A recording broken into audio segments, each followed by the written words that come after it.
Good evening, everyone. It's a few minutes past 7, so we're going to go ahead and get our annual meeting started. So get you a bottle of water, some snacks, and grab you a seat. If you haven't already, make sure you have registered over here with the ladies at the table. At this time, I'm going to ask Reverend Bill Frazier to come up and open our meeting with an invocation.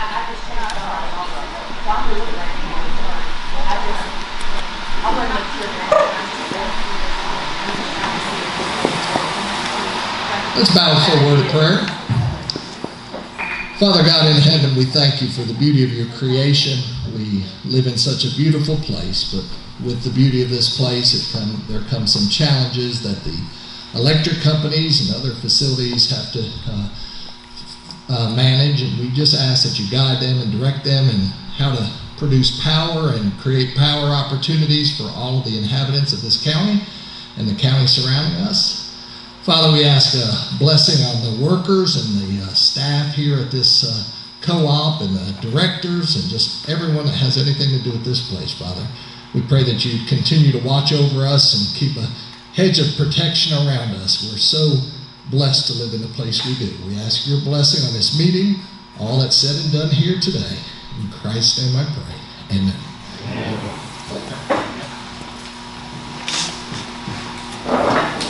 At this time, I'm going to ask Troy Duncan to come up and lead us in the Pledge of Allegiance.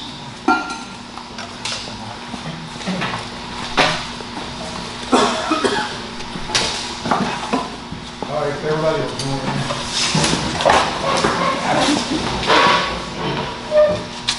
I pledge allegiance to the flag of the United States of America and to the republic for which it stands, one nation, under God, indivisible, with liberty and justice for all.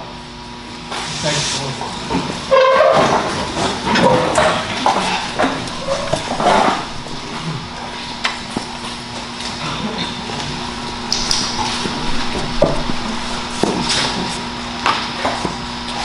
Evening, everyone. My name is Jeff Ahern, and I'm the CEO of Craig-Botetourt Electric Cooperative. I'd like to welcome all of y'all out here tonight. Not as hot as it has been in years past, but it is a little toasty out, so plenty of water and snacks over here in the corner as well. I'd like to introduce the directors and their wives of the cooperative, and I'll start out with the board president, Frank Garman, and his wife, Pam. And let's see, also have the board vice president, James Huffman, and his wife, Linda. Secretary and Treasurer, Pat Ryan, and his wife, Rhonda. And Director Travis Shrewsbury and his wife, Juanita. And Director Jack Harlow and his wife, Mary Louise. And Director J.C. Winstead and his wife, Barbie. Also, I'd like to also recognize all the staff that are here tonight. We have Matt, Troy, and Greg. They're part of our operational team. I have also John Story. He's our new IT director. Virginia Clifton. She's our purchasing and warehousing. She handles all the purchasing of all our material here. I start over here, and I've got Betty Wolf, Donna Carper, and Shannon Hanna. They're our member service reps. And I have Tim Karsbowski and Kevin Stafford, Christina White, Mary Ann Gober. Mary Ann's our HR director, and Tim and his team over here are our accounting department. And new, we have Maya Asby. She is our marketing and public member relations, handles all of our postings on Facebook and meets with all of our graduates that have different scholarships. So she's the face of the cooperative out there. I'd also like to introduce Compton Biddle. He is our corporate attorney in the back. Maya, marketing communications member, engagement manager. She's going to be handling the scholarships.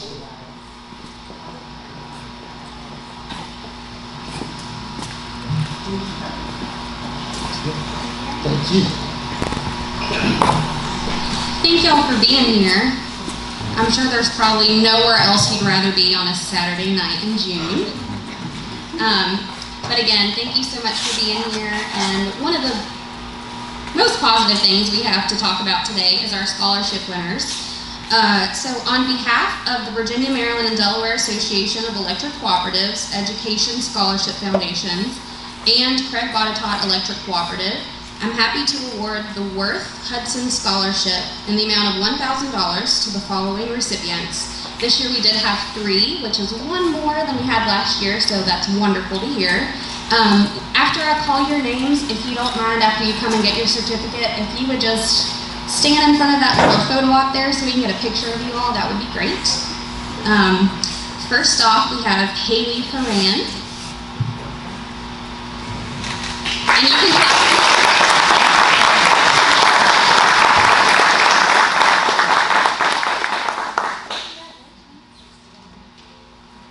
Next, we have Lucas Taylor.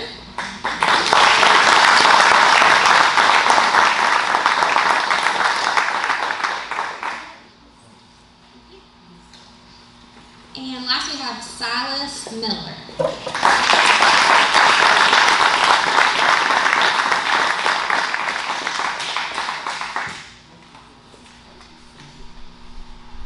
We had 1 more recipient who unfortunately was not able to be here last minute, but her name is Juliana Stevenson, and she received the C.D. Heights Memorial Scholarship in the amount of $1,500. I fortunately was able to give this to her at her high school graduation, so it's not too bad that she wasn't able to make it, but I just still wanted to mention her. She did receive $1,500 in conjunction with Craig-Botetourt and the Virginia, Maryland, Delaware Association. So thank you all for your participation, and congratulations in everything that you do in the future. We wish you the best. Thank y'all.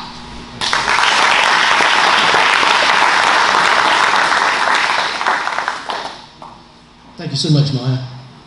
Now it's time to recognize board members with their service recognition plaques. And first, I'd like to the first award goes to Frank Garman, 15 years of service.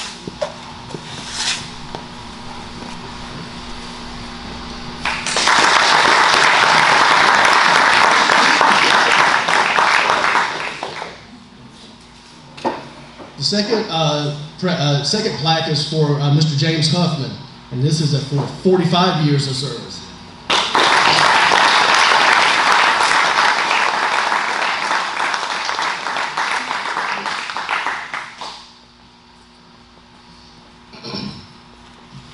Next is Mr. J.C. Winstead for 10 years of service.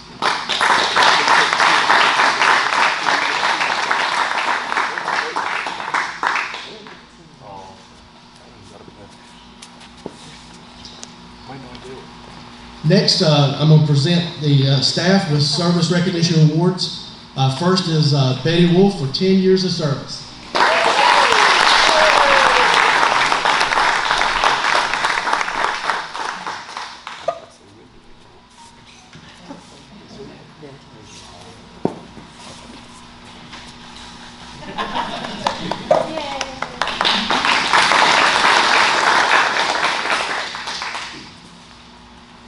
Next is Donna Clarker for 10 years of service.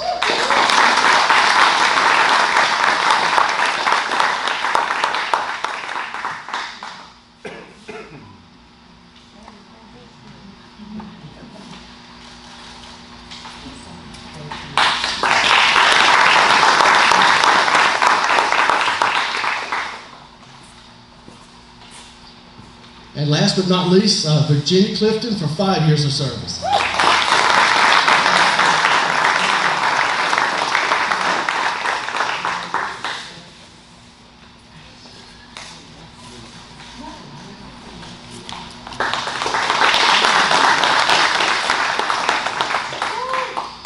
Next, I'd like to introduce Compton Biddle to start the opening of the business meeting.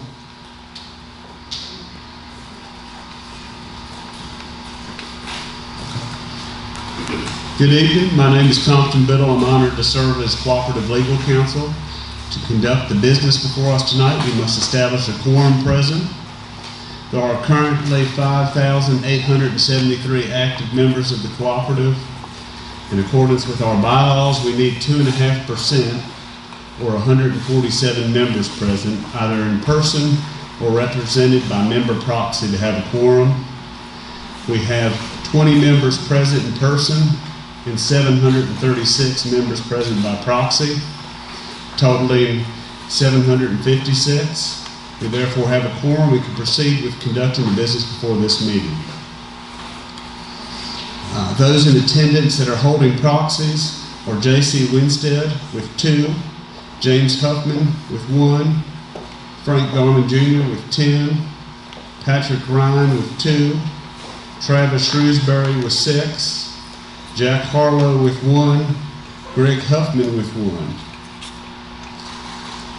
The first action will be as to notice. For the records of the meeting, we need to acknowledge that the notice of the meeting was included in the May 2022 edition of Cooperative Living Magazine under the title of the 85th Co-op Annual Meeting, Saturday, June 4th, 2022 at 7 p.m. Accordingly, the notice read as follows. The annual meeting of the members of the Craig-Botetourt Electrical Cooperative will be held at the cooperative office facilities in Newcastle, Virginia at 7 p.m. June 4th, 2022 for the following purposes. Election of 2 directors, recap of the 2021 operations and financial activities of the cooperative, and finally, such other business as may properly come before the meeting. Also for the records, we'll submit the written certification of Nina Jacobs, production coordinator of Cooperative Living Magazine, certifying the mailing of the May edition of the magazine with the notice from Saratoga Springs, New York Post Office on April 26, 2022. I respectfully direct that these items be filed with the records of the meeting. Next, we'll proceed with reading of the unapproved minutes from last year's 2021 annual meeting. These minutes were included also in that May 2022 edition of Cooperative Living Magazine. I can read them now, or I'd be happy to entertain a motion from the floor that the minutes be approved as mailed. Do I have a motion?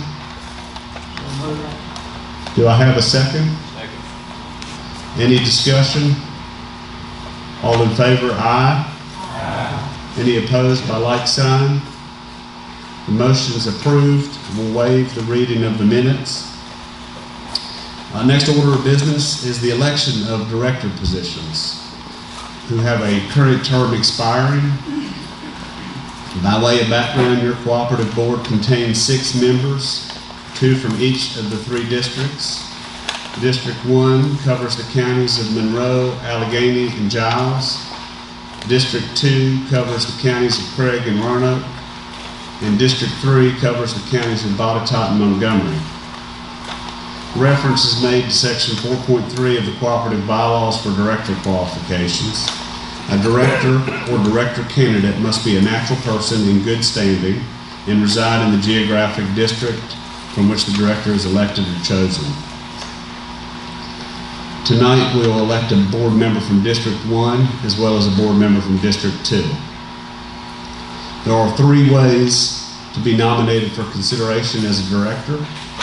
A nominating committee appointed by the board in conformance with that section of the bylaws, consisting of 3 members of the district for which the director is to be nominated.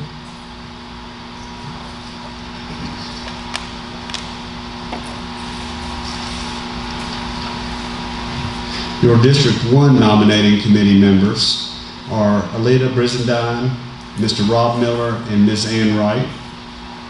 Your District 2 nominating committee members are Robert Giles, Michael Ricucci, and Richard Kelly. The District 1 nominating committee has submitted the following nominee: Sidney Travis Shrewsbury. The District 2 nominating committee has submitted the following nominee: Frank R. Garman Jr. A second way that a director can be nominated is by member petition, which requires that it be commenced and submitted 60 days prior to this meeting. This year there are no such petitions, and the final way in which a nomination can be made is from the floor. So I will call from the floor to see if there are any nominations for the District 1 or District 2 position. Seeing none, we'll close the nominations for District 1 as well as District 2.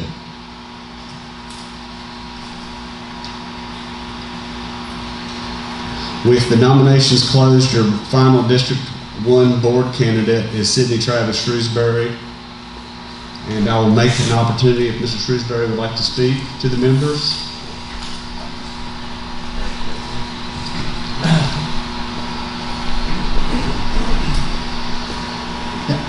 Just wanted to thank everyone for the opportunity. I was elected last year, so I've had a little over a year in now, and it's been quite a learning curve. I really had no idea just how regulated everything is, not just from the standpoint of what goes on out in the field, but of course as far as what goes on with the board members and everything that we get involved with, and everything we approve and review and all the decisions that have to be made. That really is it's a requirement. It's not just something we do because we feel compelled to, but there's a lot of that too. There's a lot of things we feel compelled to do, but anyway, it's been quite a learning experience for me. But I did want to say, if you don't know me, my background is electrical engineering. I've worked in power generation distribution for many years, 28 now. But anyway, so I have some of the background. All of the rest of it has come along, and I appreciate the opportunity. Thank you very much.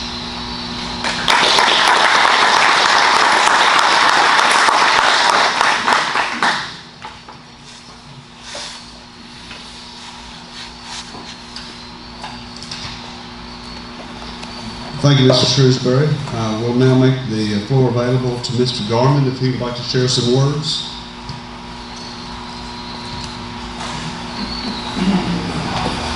I just want to say I appreciate everyone's support for this co-op and the board itself. I've been on the board for 15 years, and it's a challenging position. Like Travis said, there's a lot of rules and regulations that have to be met and followed. But I do appreciate your support, and I'm looking forward to serving another 3 years on the board. Thank you.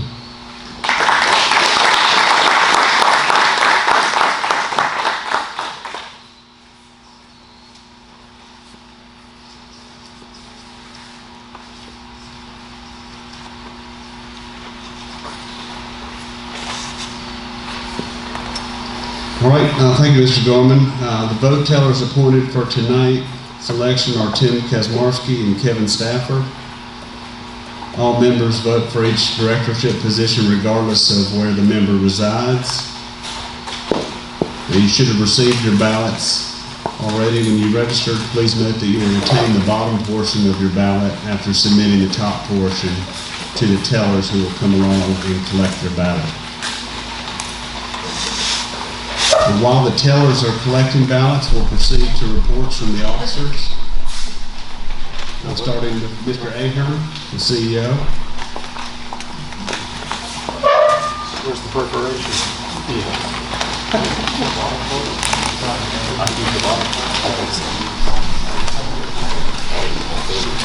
Okay, I'd like to introduce Pat Ryan. He is our Secretary Treasurer, and he'll give the Secretary Treasurer report. Thank you.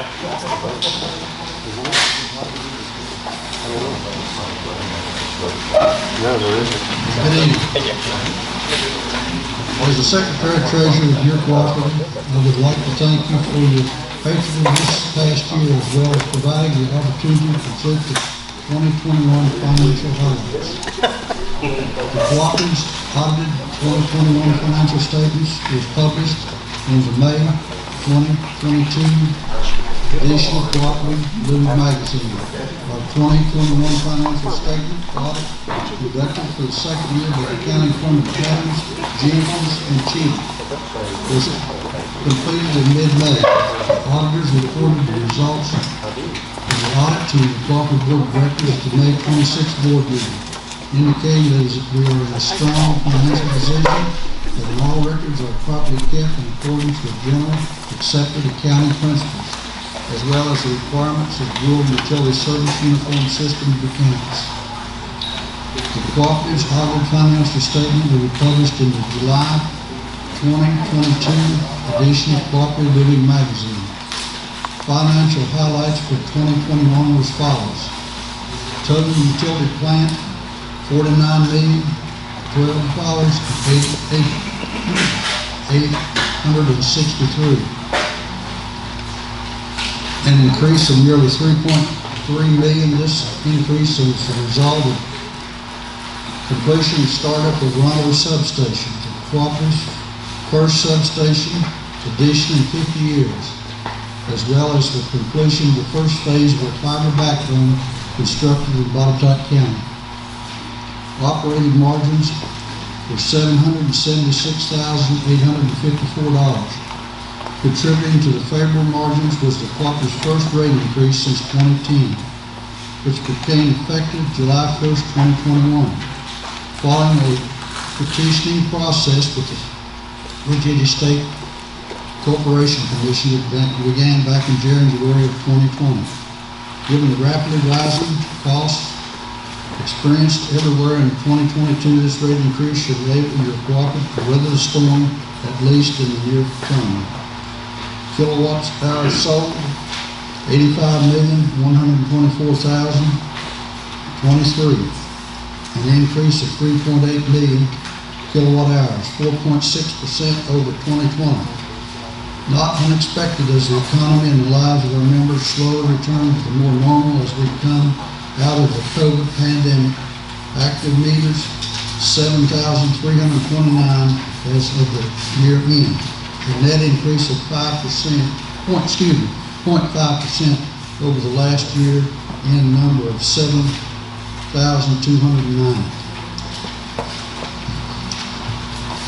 Lastly, as the member owners of Craig-Botetourt, any positive operating margins that the cooperative achieves each year is allocated back to each of them. Active members based on your relevant purchases, volumes, and kilowatt hours for that year. As federal and state regulations, the cooperative's debt cover and cash flow permits to get the cooperative eventually pays the credits earned back to each member, identified in the cooperative bylaws of retirement of capital credits. I am delighted to report that at our May 26th board meeting, your board approved a retirement of $980,249, the largest single retirement in the cooperative's history. In any given year, the approved payment amount typically gets applied to the oldest balances first. Thus, members who have not been with the cooperative very long will likely not receive anything in this round of retirement payouts. The payments that are due to be paid out are expected to be issued in the next 60 days once Cooperative Business Services personnel verify the eligibility, receipts, and the respective amounts due. Recipients, I meant to say. Once again, on behalf of Craig-Botetourt Electric Cooperative, the Board of Directors, management, and staff, I thank you for the opportunity to serve you, our members. Thank you.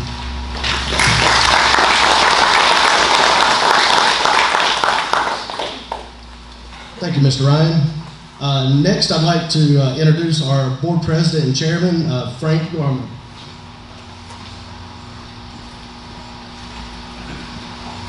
Thank you, Jeff. As Jeff said, my name is Frank Gorman. I am the current president of the Craig-Botetourt Electric Cooperative, your cooperative. On behalf of the board of directors, I'd like to welcome each of you to your annual meeting. Each year we get together to review the activities of the cooperative from the prior year. As a board president, it is my honor to give you the 2021 year-end review from the board of directors' perspective. It is the responsibility of the board to make sure that the cooperative is being operated in a sound, professional manner that is consistent with the requirements of our lender, the Rural Utility Service, as well as the bylaws of this cooperative.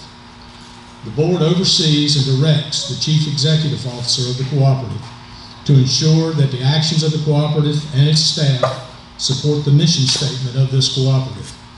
Our mission statement says, each member owner will be provided with the benefit of safe, reliable electric service at the lowest possible cost, consistent with sound management and the cooperative principles. The board holds monthly meetings to review the financial position of the cooperative and to conduct the business on a wide variety of topics that concern the cooperative and its operation. As we look back on 2021, we started new projects, completed some projects that were carried over from 2020, and dealt with new challenges. Some of the projects that we started last year was a battery storage project. We started the phase 2B of our fiber installation and a 3-phase tie-in line between the Bellinger substation and the Bowling Springs substation. Some of the projects that we completed last year was our new Oronto substation, a new AMI project, and phase 2A of our fiber installation. Some of the challenges that we faced post-COVID world and issues that are part of reality now. Growing issues with supply chain and how it affects the materials essential for the cooperative to operate. And the research of our replacement purchase power contract at the conclusion of our existing purchase power contract, which is set to expire in 2026. With the changing environment that we operate within, the directors of the cooperative must remain active in learning about how to continue to serve the members. Every year, the cooperative's directors have opportunities to attend educational training to keep up to date on the electrical utility industry. In closing, your cooperative will work diligently as possible to continue to serve you and provide safe, reliable power. Thank you for attending this year's annual meeting. In addition, I'd also like to thank all the employees and staff at the cooperative that work diligently to keep the power coming to our homes and keep our lights burning. Thank you all.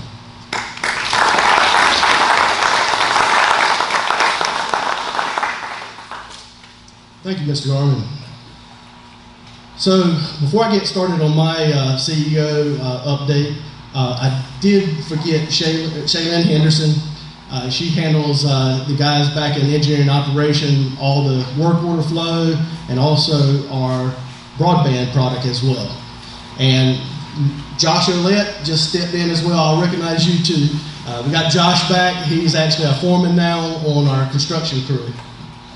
Glad to have you all here. I'd like to also recognize our distinguished guests from the association.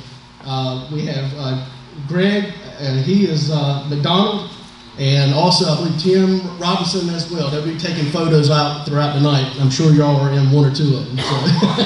So. First off, I'd like to say good evening to everyone. I've been here for about 5 years now, and we've seen all kinds of change that's happened over the last 5 years. I'd like to thank all the staff for helping us get to where we're at right now with both the broadband project, the Oronto substation, and the new AMI project that we have going on that we completed over in the Oronto area as well. I'd like to also thank Compton Biddle for the help that he's given us as well. And I think he's on the road now, maybe heading to Chesapeake. So, since our last annual meeting, we've completed the Oronto substation, and I mention this because it was a major capital expenditure for the cooperative. Last year I mentioned that we were getting close to completing the construction of the substation, and we completed it, I think, in the fall of 2021. And with that, it has reduced outage time in that area. It reduced the circuit miles, power quality got better, but it also gave us a redundant source that we've actually served all the way up into Newcastle from the Oronto area. And so we know that it works, and with that, it gives us a redundant source for the area that we serve.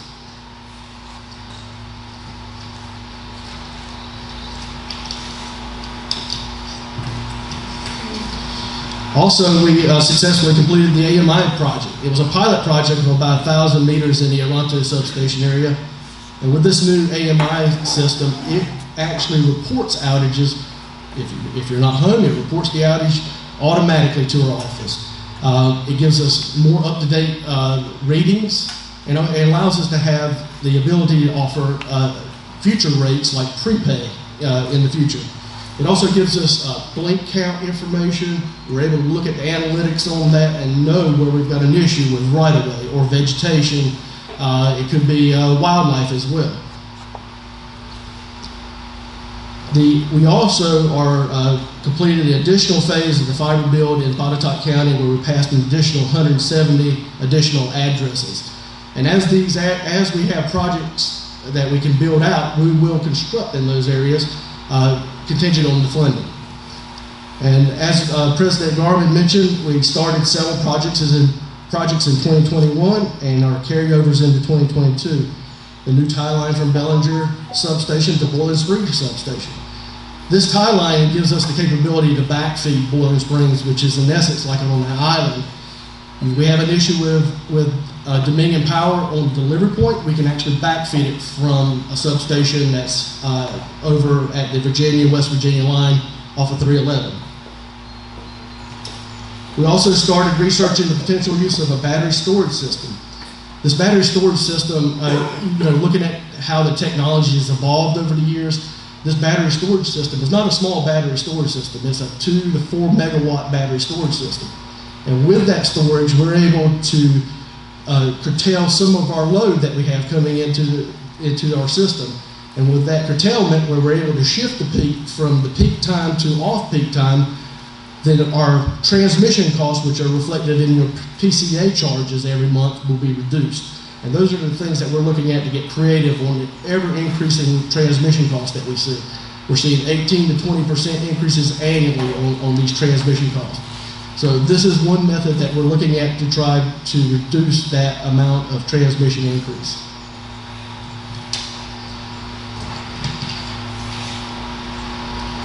This year, we proposed and was awarded a VADI grant in the Roanoke County area. This project will pass an additional 495 homes and cover almost all the members within Roanoke County. The one area that wasn't covered was Bradshaw Road, where it's currently an existing VADI grant for Cox Communications in that area for broadband.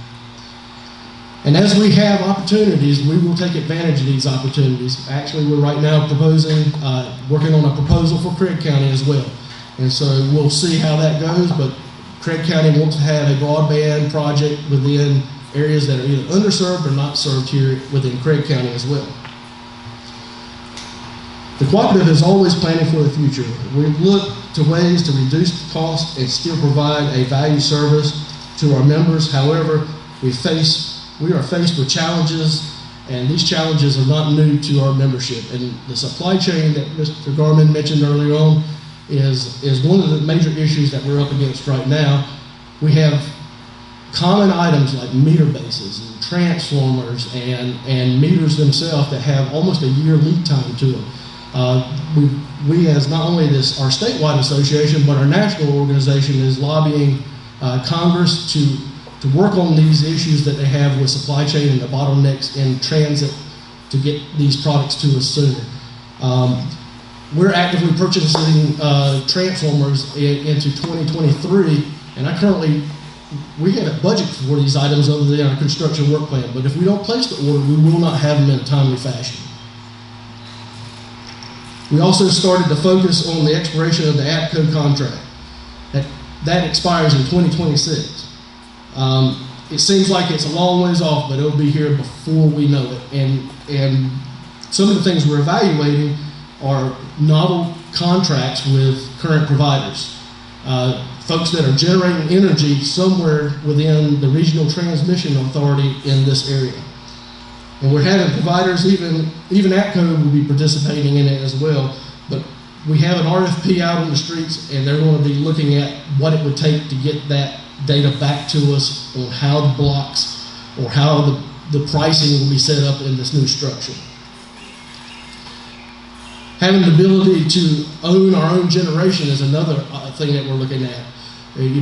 One thing, we had a hydro facility that actually, before the existing contract we had with APCO, it was decommissioned.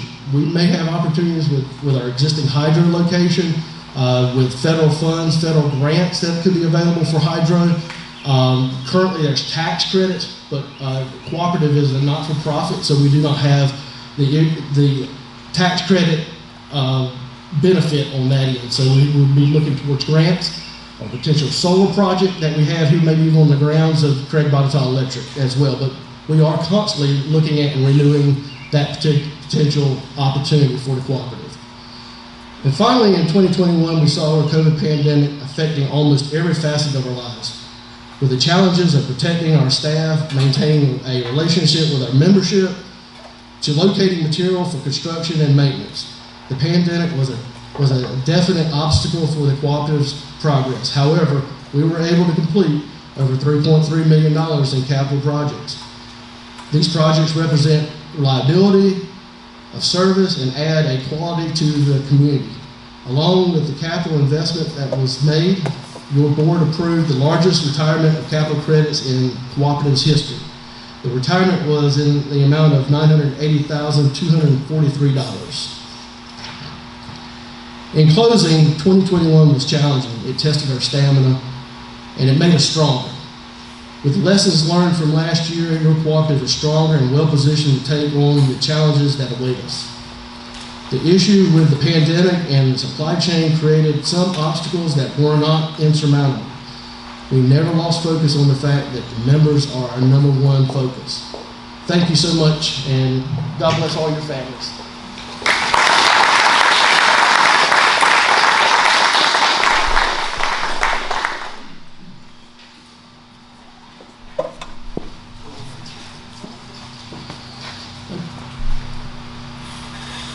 Okay, next we're going to pull for the door prizes, and I think Donna's going to be doing that.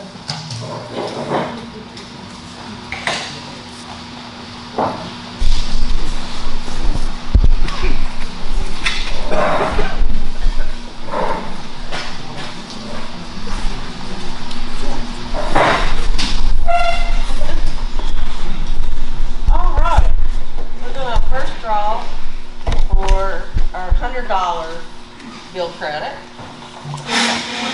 I'll shake it.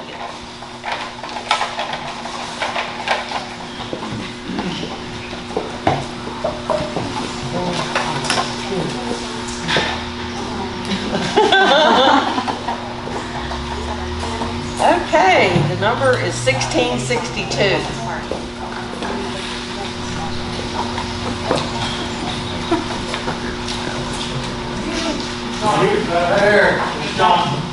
Oh, Jane, okay. All right.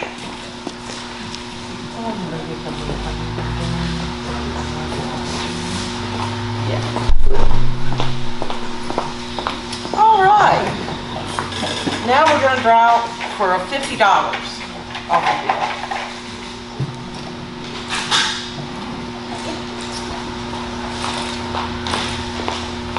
All right, it's 1671.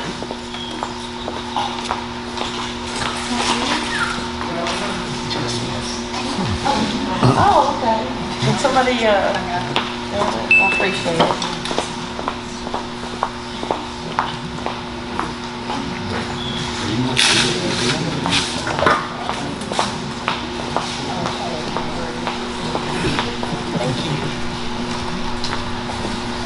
Okay, so now another $50 credit.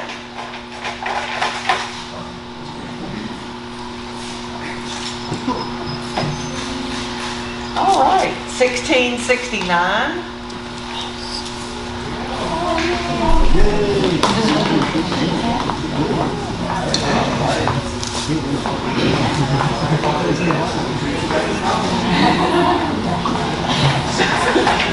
Now another $25.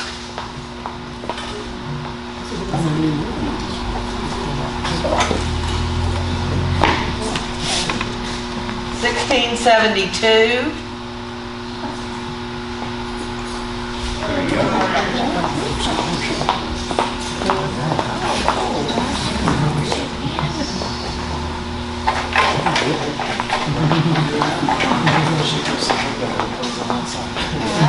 Here's another $25.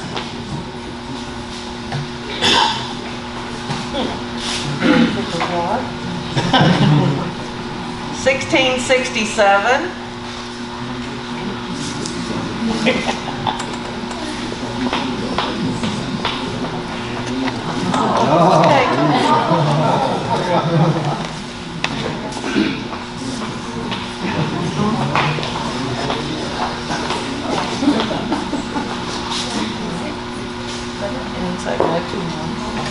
Another $25.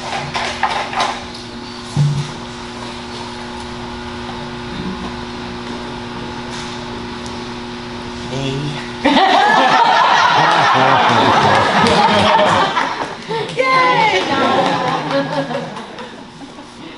All right. Times are hard, I'm taking it. And the last one is $25.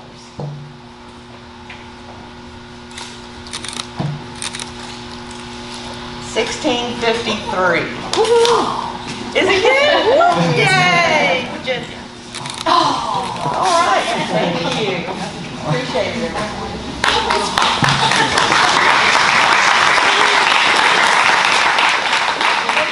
Some scissors or a little notepad or a light bulb, we have that over here. We appreciate it.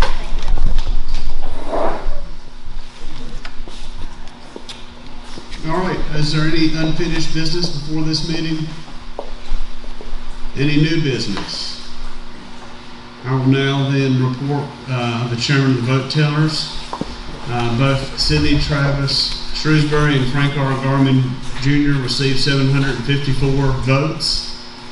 Congratulations to both Frank and Travis.